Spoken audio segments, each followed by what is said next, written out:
warahmatullahi wabarakatuh. Innal hamdalillah nahmaduhu wa nasta'inuhu wa nastaghfiruh wa na'udzu billahi min shururi anfusina wa min sayyiati a'malina. May yahdihillahu fala mudilla lahu wa man yudlil fala hadiya lahu. Wa asyhadu an la ilaha illallah wahdahu la syarika lahu. Wa asyhadu anna Muhammadan abduhu wa rasuluhu la nabiyya ba'dah. Allahumma inna nas'aluka ilman nafi'ah wa rizqan thayyiban wa amalan mutaqabbalah. Amma ba'd. Para hadirin yang saya hormati, pagi hari ini alhamdulillah kita dipertemukan kembali oleh Allah Subhanahu wa taala dalam majlis zikir dan majlis ilmu, dan majlis seperti ini merupakan majlis yang penuh dengan kebaikan yang akan kita peroleh di dunia dan juga di akhirat kelak. Majlis inilah majlis yang Allah Subhanahu wa taala akan menurunkan rahmatnya kepada orang-orang yang duduk di majlis tersebut. Allah akan menurunkan sakinah, dan juga malaikat-malaikat pun turun untuk duduk bersama, serta Allah akan memuji orang-orang yang duduk di majlis-majlis seperti ini. Ini satu majlis yang bisa membuat jiwa kita, pikiran kita itu lebih baik dan lebih tenang. Jadi kalau ingin jiwa kita, bahkan psikis kita lebih sehat, sering-sering duduk di majelis ta'lim.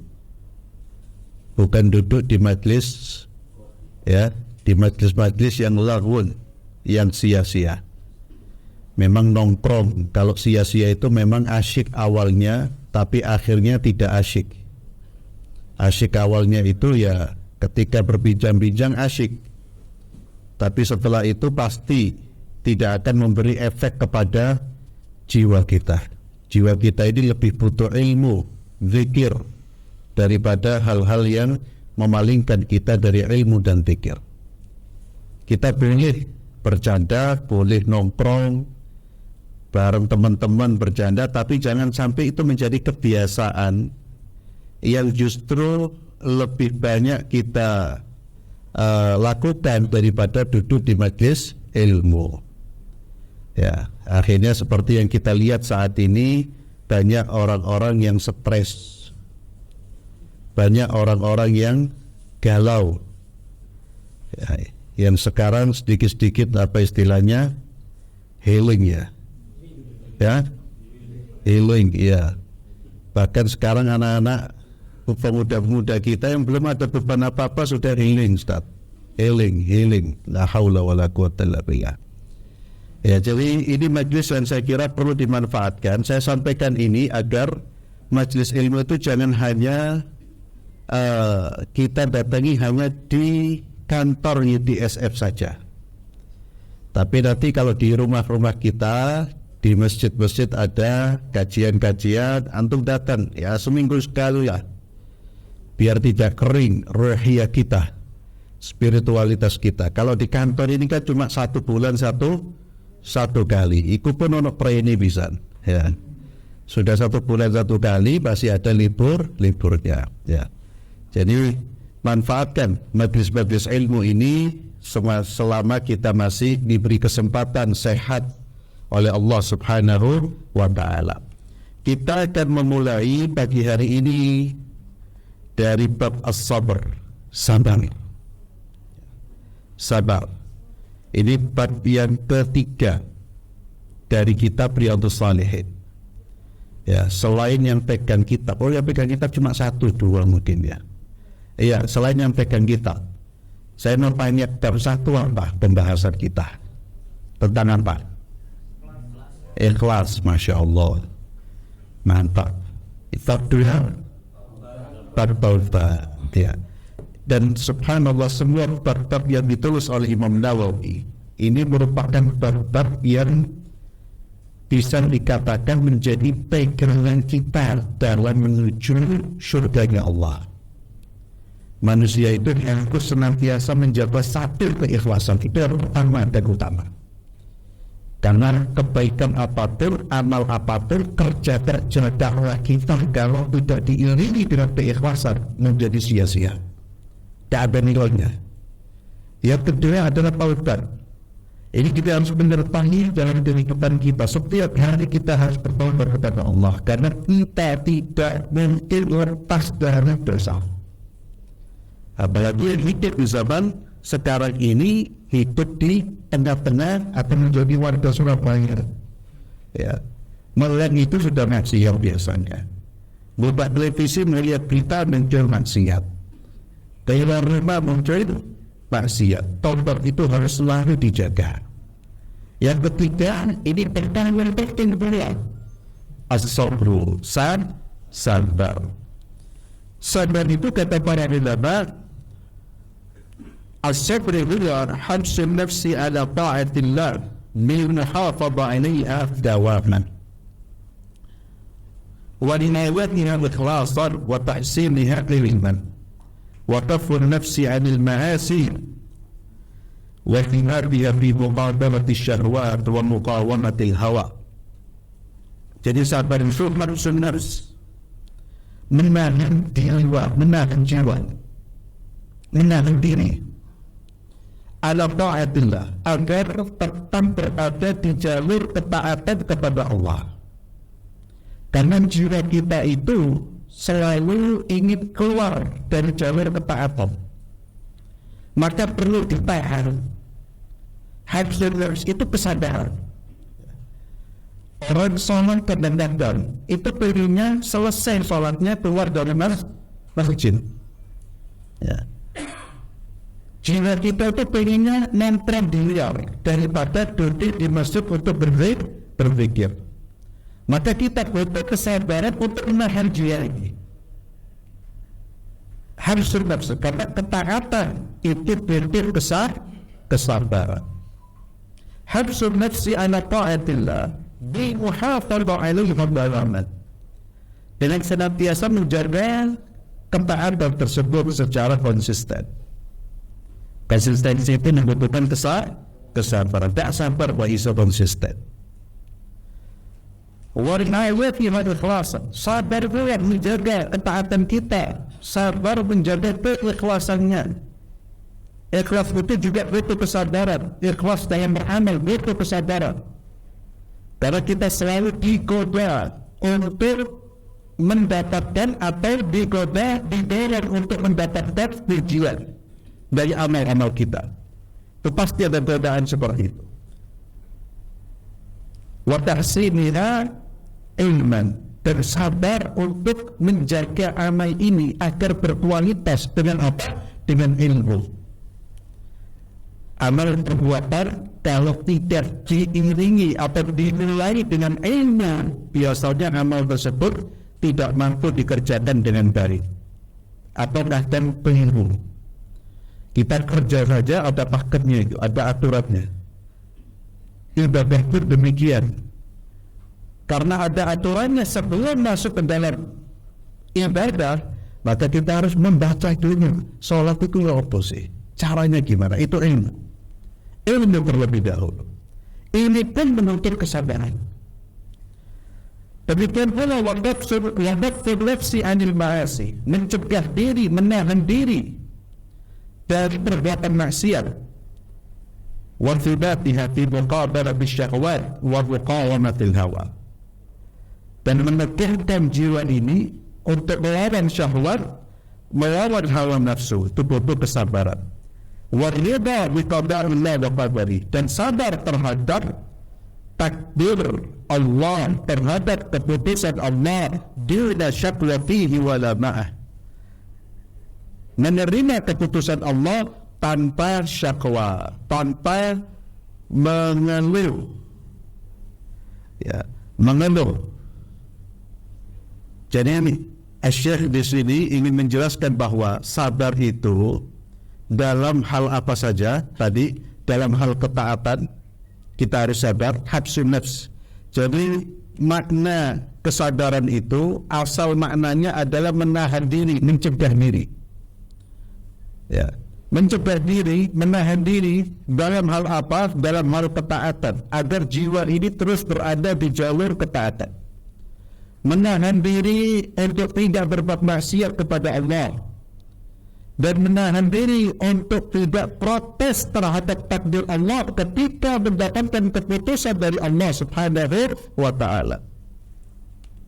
Maka itulah 3 jenis kesadaran.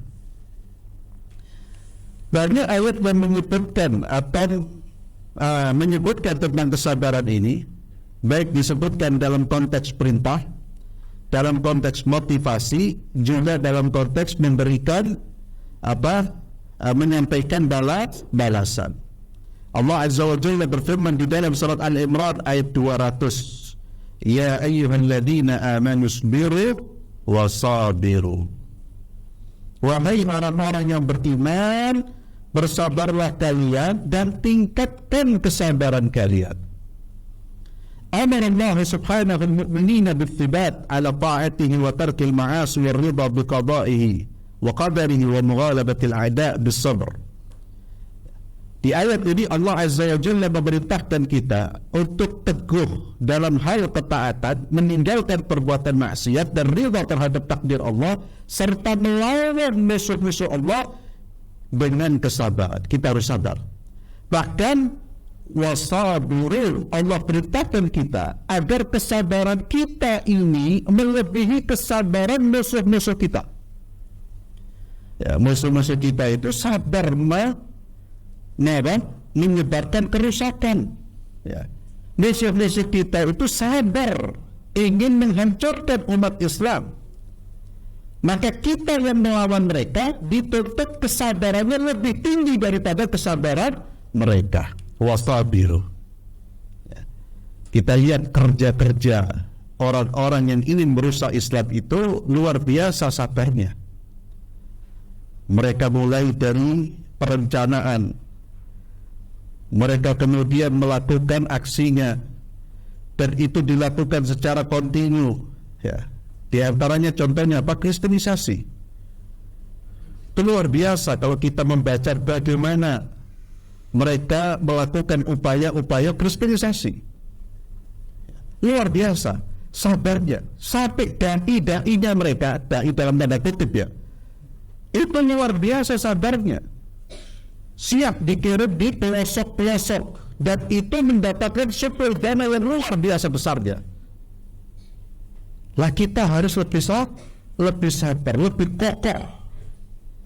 Maka kesabaran itu dari ayat ini itulah, kesabaran itu harus terus ditingkatkan. Dan sabar itu tidak ada batasnya. Ya. Saya tidak tahu diambil dari mana itu kalimat sabar itu ada batasnya. Ada yang tahu itu dari mana itu? Dari Allah apa dari Rasulnya atau dari mana?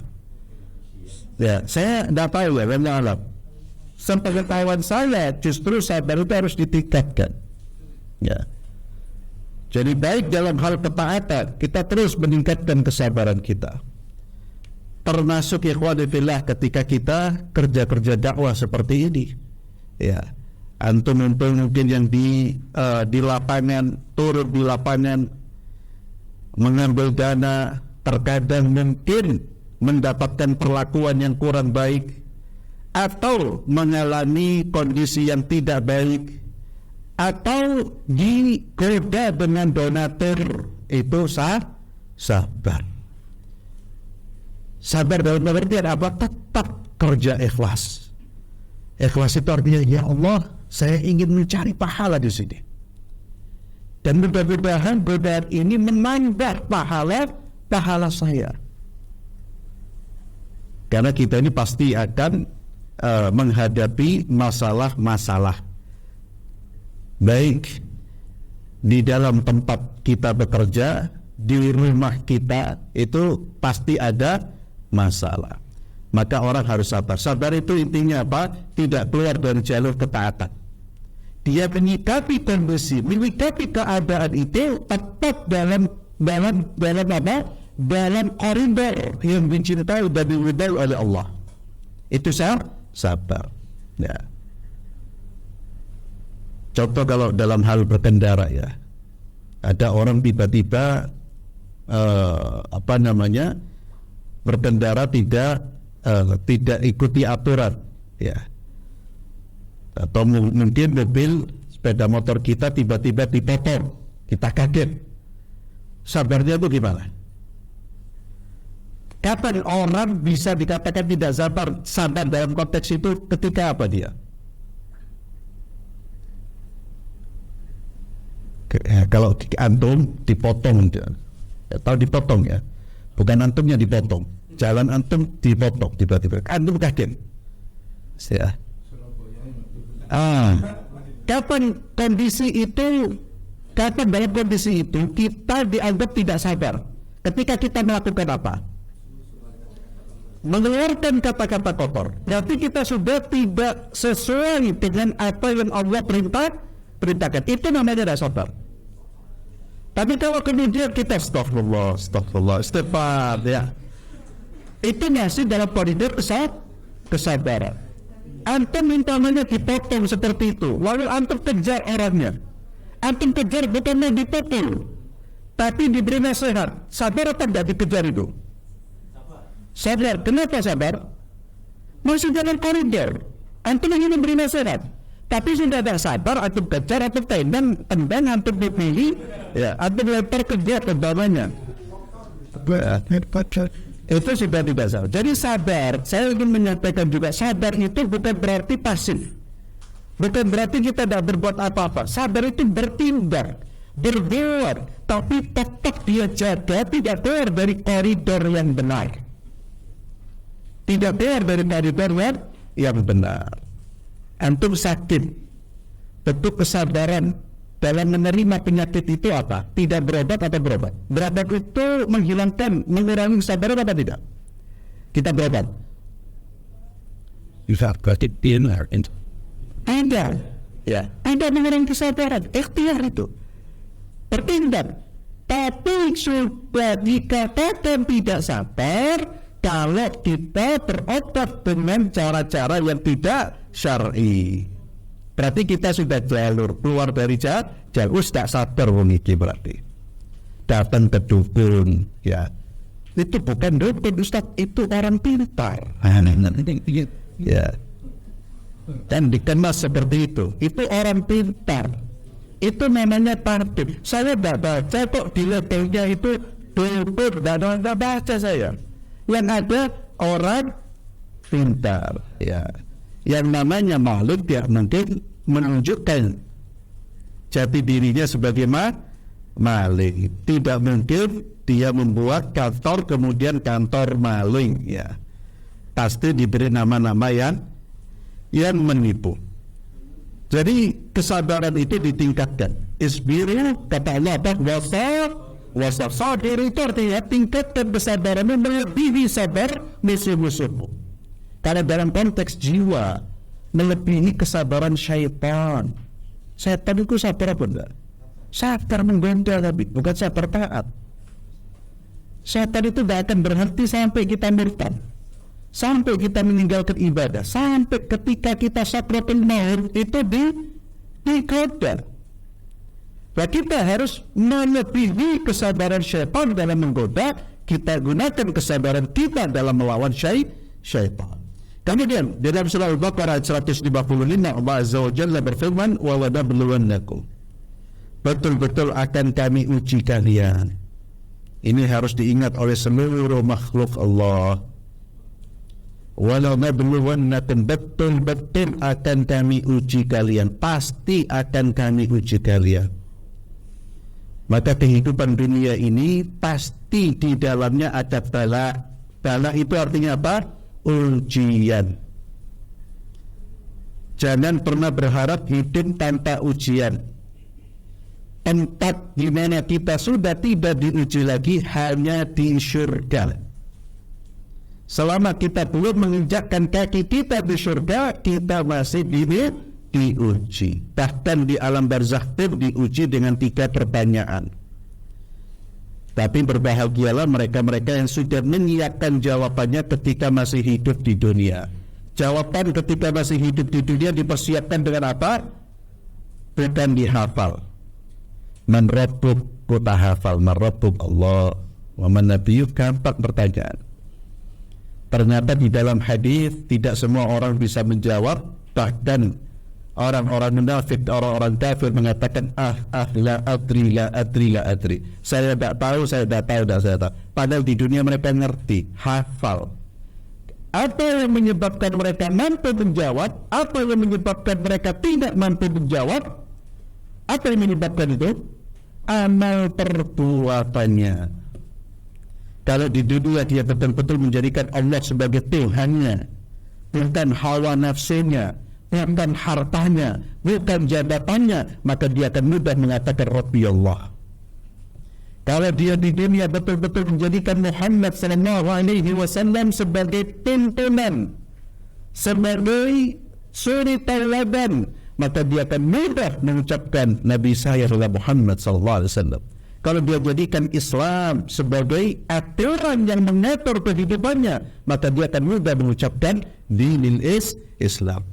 Tapi orang-orang di dunia hanya sekedar berbicara, cintanya kepada Nabi hanya sekedar slogan dan teriakan. Islam juga hanya sekedar diucapkan. Allah juga hanya sekedar diucapkan, belum sampai pada hatinya dan belum ada pengagungan dan rasa takut kepada Allah. Maka dikhawatirkan dia di alam barzakh ketika diuji, dia akan mengatakan la adri, saya tidak tahu. Maka di dunia ini tempat ujian. Ya, dalilnya apa? Al-Baqarah ayat 155. Wala nabluwannakum bisyai'in minal khawfi, tapi jangan khawatir, Allah menguji bisyai'in, ya, dengan sedikit.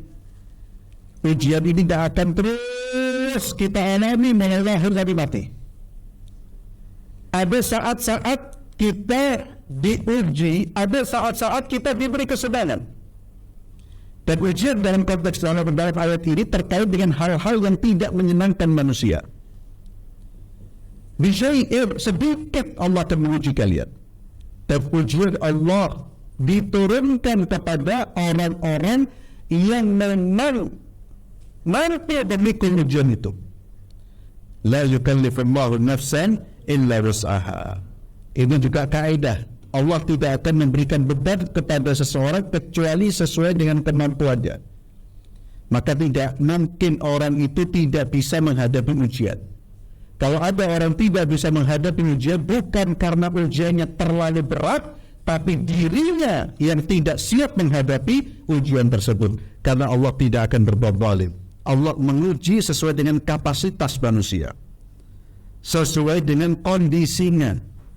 Makanya ikhwani fillah, kita ini insya Allah tidak mungkin diuji seperti ujiannya para nabi dan para rasul. Ya, karena kapasitas iman kita tidak seperti mereka.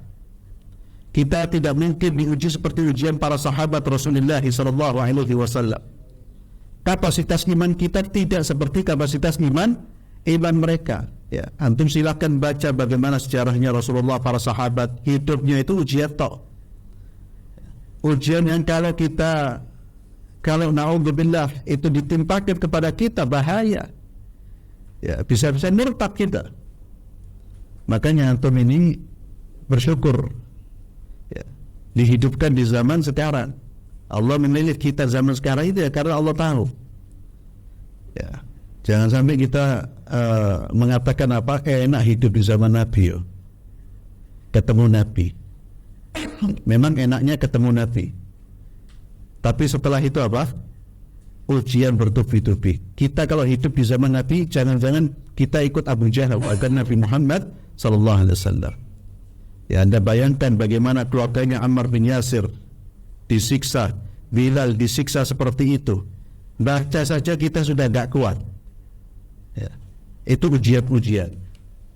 Kenapa Allah menguji mereka? Karena kekokohan iman mereka, dan itu sesuai dengan kapasitas mereka. Allah katakan bisyai'in minal khauf, dengan rasa takut. Rasa takut, kita takut dari apapun, itu ujian dari Allah subhanahu wa ta'ala. Kita diancam keamanan kita. Ada orang mengancam diri kita. Tidak rasa takut, itu ujian dari Allah Subhanahu wa Ta'ala. Atau takut terhadap keluarga kita. Benar khauf wal ju', rasa lapar. Karena tidak ada makanan yang dimakan. Wa naqsim minal amwal, kekurangan harta. Kekurangan harta. Kekurangan harta itu bisa dalam bentuk apa? Hilang hartanya, sepeda motornya hilang, mobilnya dirusak, ujian. Ya. Atau bisnisnya gagal, ujian. Itu naqsim minal amwal. Bisnisnya merugi, ujian dari Allah. Wa naqsim minal amwal wal anfus. Demikian pula ujian dalam bentuk apa? Diambil jiwa kita. Jiwa istri kita meninggal dunia, diambil atau diwafatkan oleh Allah. Itu juga ujian. Wathamarat, dan berkurangnya buah-buahan, gagal panen. Wa basyiris sabirin, berilah kabar gembira bagi orang-orang yang sabar ketika mendapatkan ujian itu. Apa bentuk kesabaran mereka? Alladzina idza asabatuhum musibah qalu inna lillahi wa inna ilaihi raji'un. Ini yang namanya kalimat istirja. Kalimat yang menguatkan kesabaran kita kalau kita merenung, memahami kalimat ini. Kenapa orang ketika mendapatkan ujian, dia diperintahkan untuk mengucapkan inna lillah, untuk menguatkan kesabaran. Apa makna inna lillahi wa inna ilaihi raji'un?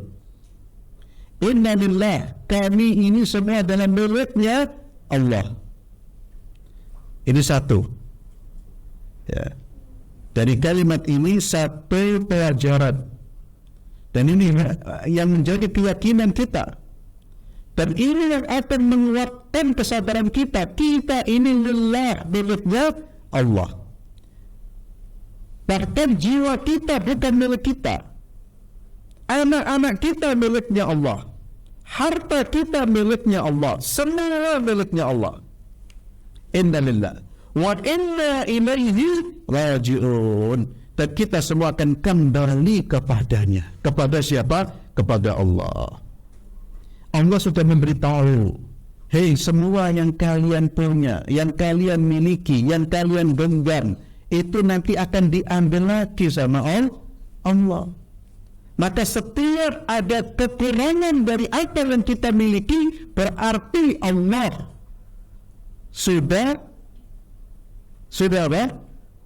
sudah saatnya mengambil apa yang kita miliki. Dan kalau kita sadar, oh iya ya, ini bukan milik saya, milik Allah, kira-kira bisa menerima apa enggak? Kalau antum yakin yang diambil dari kita yakin yang diambil dari kita itu bukan milik kita, menerima apa enggak? Menerima. Antum diberi pinjaman sama seseorang, dipinjami barang lah, dipinjami motor lah, dipinjami motor. Kemudian yang meminjamkan datang mengambil motornya. Saya ambil yang motornya ya. Kira-kira antum terima apa enggak? Ya terima. Nanti motor ya dah terima, ya memang berarti. Ya, jadi maling nanti.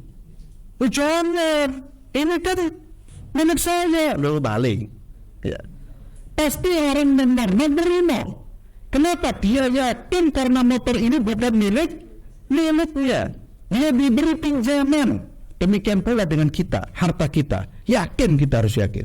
Maka orang dengan keyakinan itu, Pak, ketika diambil oleh Allah, dia mengingat kembali inna lillahi wa inna ilaihi raji'un. Maka kalimat istirja ini tidak hanya diucapkan ketika ada orang meninggal. Ketika ada duit kita stres. Oh, ini miliknya Allah, berarti diambil sama Allah. Ini diambil. Tentu melalui tangan manusia. Ya. Tapi apa itu sudah ditakdirkan oleh Allah. Sadarnya kita gimana kalau kehilangan uang? Beda nggak kita cari? Boleh, karena Allah perintahkan boleh. Yang tidak boleh kemudian apa? Yang tidak boleh kemudian apa? Hah? Murmurnya, iya marah-marah. Yang tidak boleh bunuh diri. Ya. Itu tidak boleh. Itu hati-hati. Sekarang banyak orang bunuh diri loh ya. Ya. Hah? Iya, banyak orang bunuh diri. Atau terutama saya ingatkan juga yang punya anak, ya. Itu dijaga psikisnya itu. Betul itu. Jadi generasi kita ini generasi rapi betul. Ya. Bahkan yang kadang-kadang bunuh diri itu mahasiswi. Sering kita baca itu. Jadi hati-hati. Mahasiswa. Biasanya banyak komunitas biasanya. Rapi. Ya. Ada masalah bunuh diri. Ada masalah bunuh diri. Ya. Ada bapak-bapak punya masalah bunuh diri. Na'udzubillah. Maka penguatan iman, ya. Kemudian bagi penguatan tentang kehidupan dunia ini harus betul-betul dikuatkan dalam diri kita. Termasuk ayat Allah Azza wa Jalla Al-Baqarah 155 ini perlu kita renungkan. Semua ada ujian. Wala nabluwannakum bisyai'in. Dan ujian ini Allah berikan kepada siapapun, kepada orang saleh atau tidak saleh. Kemudian di dalam surat Az-Zumar ayat 10 Allah Azza wa Jalla berfirman, innama yuwaffas sabiruna ajrahum bighairi hisab. Ayat ini berbicara tentang keutamaan sabar. Orang yang sabar itu Allah akan berikan pahala tanpa hisab. Tidak ada hitungannya. Saking banyaknya. Orang yang sabar dalam kesabaran apapun, dia akan melihat pahala yang tidak pernah dia duga. Bukan sepele, 20 kali lipat, 30 kali lipat, berlipat-lipat di ghairi hisab. Itu berbalasan bagi orang-orang yang sabar. Maka ini salah satu cara kita membangun kesabaran, mengingatkan agar kita sabar ketika ada musibah, ingat fadilahnya. Dan ketidaksabaran itu tidak merubah keadaan. Hanya akan menambah buruk keadaan kita. Tapi dengan kesabaran Allah akan memberikan perubahan. Dan Allah akan memberikan balasan yang tidak pernah kita duga. Yang membuat ketika kita melihat balasan tersebut, kita akan melupakan semua ujian-ujian tersebut. Harus ditahan jiwa ini. Kalau dalam konteks ujian, ditahan hati, jangan sampai protes kepada Allah. Protes itu menunjukkan bahwa kita tidak ridha. Protes itu menunjukkan kita belum mengenal Allah. Contoh kalimat protes itu apa? Protes kepada Allah. Contohnya apa? Kalau dalam konteks ujian. Contohnya adalah kalimat-kalimat pertanyaan. Kenapa ya Allah kok ujian ini diberikan kepada saya? Ya. Kenapa ya Allah? Ini berarti dia tidak mengenal Allah Subhanahu wa ta'ala dan dia sedang bersyukur kepada Allah. Kalau orang yakin bahwa Allah tidak menurunkan ujian kecuali di balik itu ada banyak kebaikan. Dan Allah menurunkan ujian karena sifat rahmatnya Allah lebih luas daripada sifat menghapusnya. Dan Allah menurunkan ujian berdasarkan hikmahnya. Kalau dia mengenal Allah seperti itu, dia akan mengatakan inna lillahi wa inna ilaihi raji'un. Saya sabar ya Allah. Di balik ini pasti banyak kebaikan. Ini mungkin merupakan teguran buat saya. Mungkin ini untuk mengangkat derajat saya. Ketika orang berhusnudzan kepada Allah, selesai urusannya. Dan itu tidak bisa datang ujuk-ujuk. Ya, apa ujuk-ujuk itu? Tiba-tiba. Ya. Tidak bisa datang tiba-tiba. Kapan sikap-sikap seperti itu mungkin? Kapan munculnya? Munculnya kapan? Ketika dia mendapatkan musibah. Sikap itu muncul karena apa? Karena dia sebelumnya sudah membangun jiwanya dengan keimanan. Itulah pentingnya belajar maca Quran, memahami Quran. Ya. Jadi ujian itu tidak bisa kita hadapi dengan kesabaran kalau sebelumnya kita tidak belajar sabar, membangun kesabaran. Maka banyak orang gagal, mohon maaf. Terkadang orangnya terlihat saleh, penampilannya saleh, ya. Baik laki-laki maupun perempuan. Kalau perempuan, masya Allah, jilbabnya besar, tapi ketika mendapatkan ujian yang sedikit berat, itu langsung dia ambruk. Kenapa? Karena dia tidak boleh membangun keimanan di dalam hatinya. Sehari-hari lebih sering baca berita-berita yang tidak menambah keimanan. Itu yang membuat banyak orang ambruk, banyak orang jatuh. Kenapa? Karena kesabaran itu butuh apa? Butuh belajar, butuh ilmu. Sama seperti kita ujian lah. Besok mau ada ujian, lalu mau ujian belajar, kesulitan, Pak. Tapi ketika kita sudah mempersiapkan diri sejak mulai kita masuk sekolah, kita persiapkan diri dengan ilmu, belajar, meraja, ilmu kita hafal. Ketika ada ujian, bahkan kalau ujian datang tanpa pemberitahuan, siap apa enggak? Siap. Kenapa? Karena dia sudah punya bekal. Kenapa banyak orang adab? Karena tidak punya bekal. Sehari-harinya hatinya dikosongkan dari Al-Quran, dikosongkan dari iman, sehingga ketika mendapatkan ujian, enggak tahan dia. Saya pernah ketemu, Pak, satu orang yang Masya Allah. Setiap hari saya lihat orang ini Masya Allah. Tapi ketika diuji, sekali Allah menguji, ya memang ujiannya berat, ujian terkait dengan anak, ya langsung gak sholat Jumat, gak sholat dia. Ya itulah karena sehari-hari kesolehannya ya rutinitas saja. Dia tidak mengisi jiwanya dengan iman itu dari mana? Sumbernya dari Al-Quran, sumbernya dari zikir, sumbernya dari kita belajar tauhid, belajar aqidah. Di situ kita memperkuat. Maka Allah Azza wa Jalla kembali kepada ayat ini memberikan balasan yang besar. Saya tuntaskan ayat-ayatnya saja ya. 3 ayatnya. Kemudian Allah Azza wa Jalla berfirman di dalam surah Al-Baqarah ayat 153, Ista'inu bisabri wassalah innallaha ma'as sabirin. Ya. Ada yang namanya sabir di sini. Sabir ada yang mal. Ya, sabir ada. Sabirah ada. Kalau perempuan sabirah. Kalau laki-laki sabir. Ya, sabir itu orang yang sabar. Ya, itu nama itu bebannya berat gitu. Ya. Itu harus istiqamah dalam ketaatan, istiqamah meninggalkan kemaksiatan, ya. Sabir, apalagi ditambah Muhammad sabir, ya Allah. Ista'inu bis-sabri was-salah. Jadikan sabar dan salat sebagai penolongmu. Ini ibu sekalian, bapak-bapak sekalian, ya. Ayat yang memberikan tips bagi kita agar hidup kita lebih baik, hidup kita barokah, bermakna hidup kita dunia akhirat baik, tekan 2 hal ini, sabar dan sholat. Sabar itu harus ada dalam diri kita, dan ibadah sholat harus kita jaga, termasuk sabar dalam menjalankan sholat. Sholat yang bagaimana yang bisa menolong diri kita ketika menghadapi berbagai macam keadaan, sholat yang benar, baik dan khusyuk. Salat yang benar dan baik itu adalah salat yang sesuai dengan tuntunan sebagaimana sabda Rasulullah sallallahu alaihi wasallam, "Shallu kama ra'aitumuni usalli."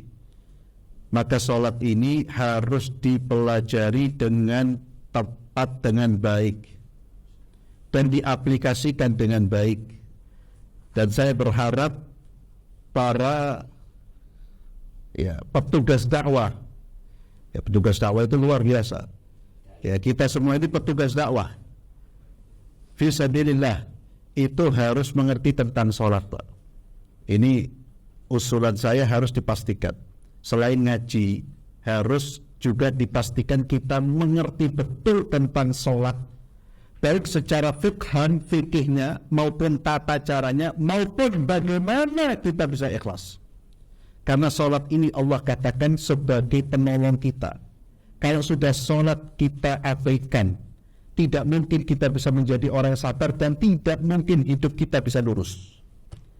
Maka Allah Azza wa Jalla mengatakan wasta'inu bis-sabri was-salah. Kemudian Allah tegaskan innallaha ma'as sabirin, sesungguhnya Allah bersama dengan orang-orang yang sabar. Yang terakhir, surat Muhammad ayat 31, Allah Azza wa Jalla berbicara tentang kenapa Allah menguji manusia, wa lanabluwannakum hatta na'lamal mujahidin minkum was-sabirin. Allah akan uji kalian agar Allah tahu. Ya. Sebelum Allah menguji, Allah sudah tahu atau tidak? Sudah tahu, Allah Maha tahu. Tapi agar kita ini juga merasa, melihat kualitas iman kita. Kita ini betul-betul beriman atau tidak? Kapan terlihat itu? Ketika ada ujian. Siapa orang-orang yang berjihad dan siapa orang-orang yang sabar? Itu tujuan ujian. Kalau tidak ada ujian, kelihatan beriman semua, kelihatan baik semua. Coba diuji dengan kemaksiatan, baru di situ mulai apa? Mulai berbedakan, melihat perbedaan-perbedaan. Oh, ini orang yang kuat. Sama seperti kita sekolah. Kita kalau sekolah gak ada ujian, kelihatan pinter kabeh. Ya. Kelihatan sana. Tapi ketika sudah diuji, baru terlihat, oh yang ini betul-betul anak sekolah, belajar anak ini. Yang ini ternyata di sekolah hanya benar jasmani saja, pikirannya ada di tempat lain. Semua terlihat dari ujian. Itu salah satu hikmah kita diuji. Dan itulah kita di situ bisa mengukur. Kok ternyata berarti selama ini iman saya itu lemah ya. Kok saya diuji kok seperti ini kondisi saya. Ya. Wallahu a'lam bis-shawab, sampai ayat-ayat yang terkait dengan kesabaran. Insyaallah kita lanjutkan membahas hadis-hadis yang terkait dengan kesabaran. Ya. Ini kelanjutannya. Saya serahkan kepada MC.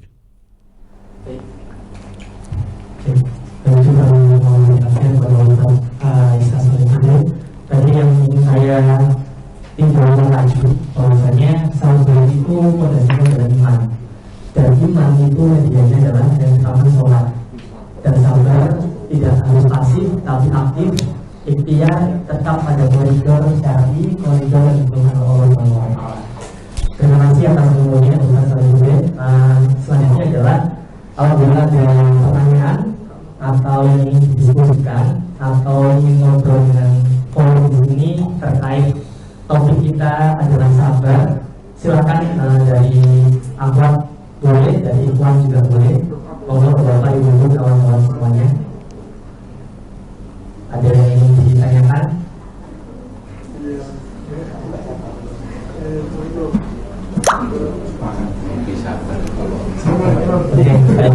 Silakan Pak Purnomo.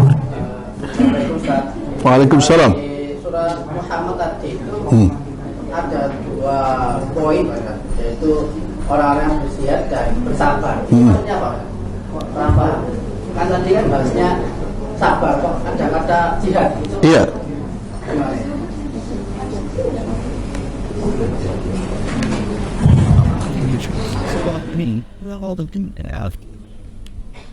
Hatta na'lamal mujahidin, sampai kita mengerti siapa berjihad. Jihad itu apa artinya?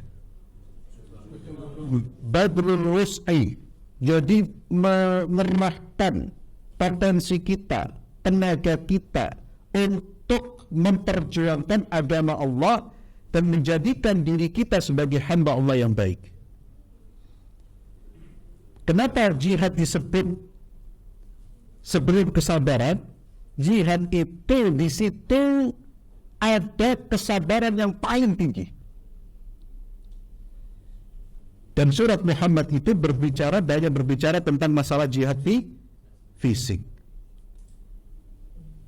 Orang di zaman Nabi, ujiannya mereka disuruh berjihad.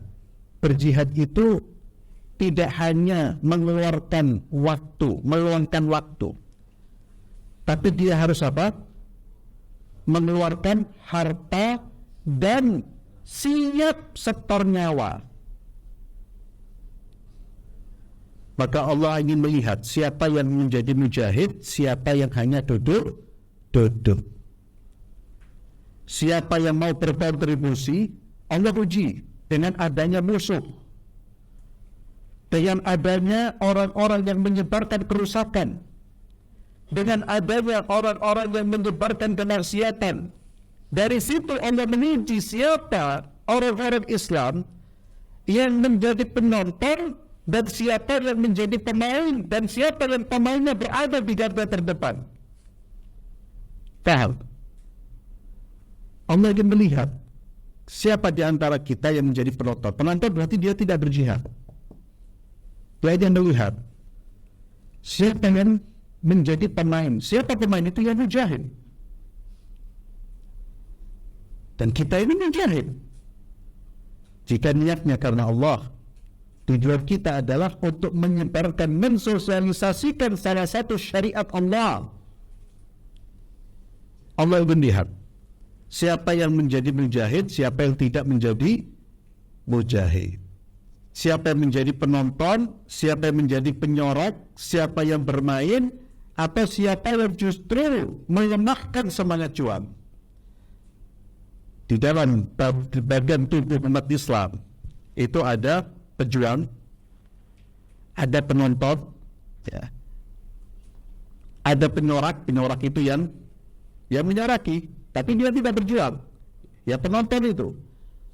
Ada yang melemahkan, mutsabbit, yang melemahkan semangat juang. Ada orang berjuang justru dihina, dicela, direndahkan, dikomentari dengan komentar-komentar negatif. Maka di sini di dalam ayat ini Allah mengingatkan, Allah menguji kalian dengan adanya musuh. Allah ingin lihat siapa yang menjadi mujahid, siapa yang tidak menjadi mujahid. Makanya manusia yang hidupnya hanya sebagai penonton itu tidak layak dicatat dalam sejarah emas umat Islam.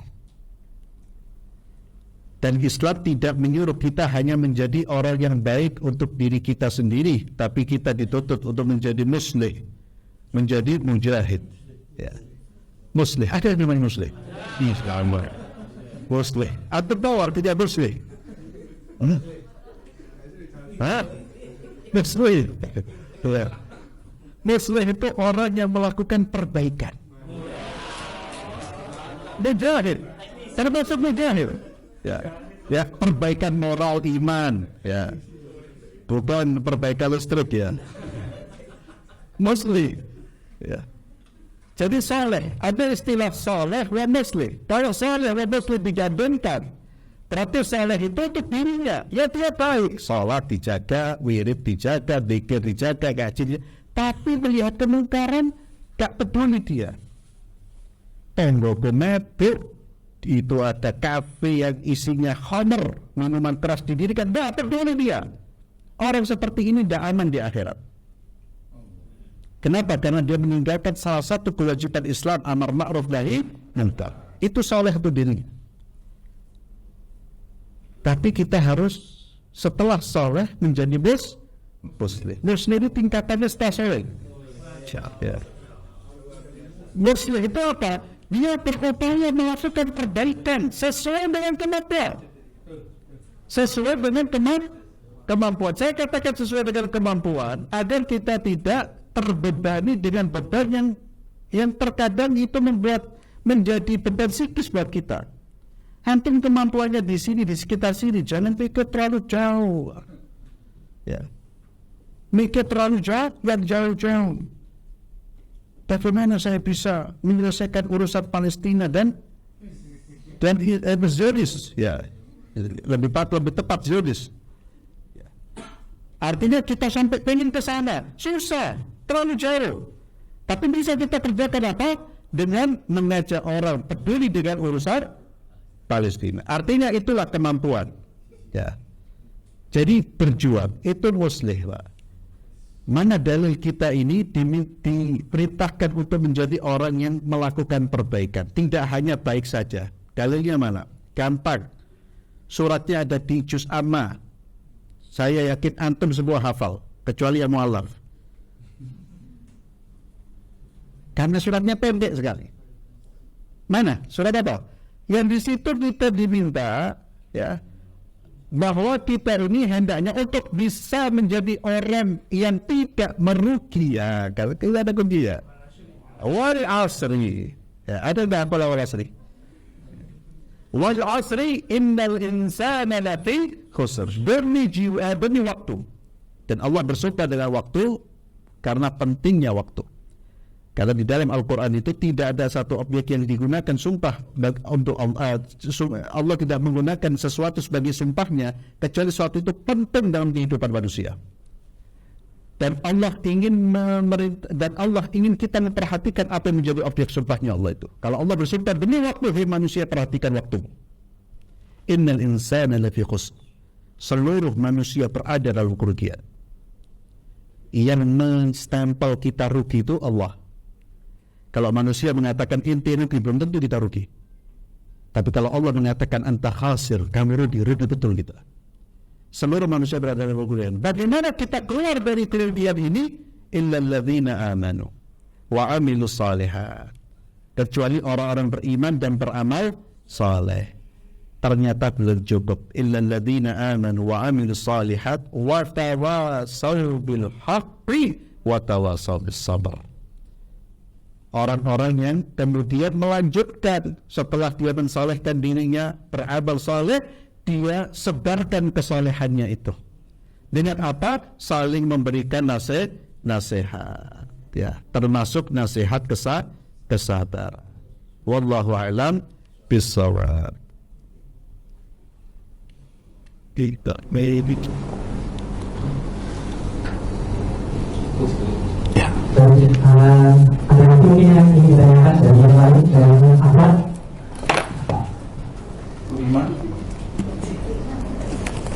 Kalau tidak ada yang dari saya diri ke Ustaz selanjutnya.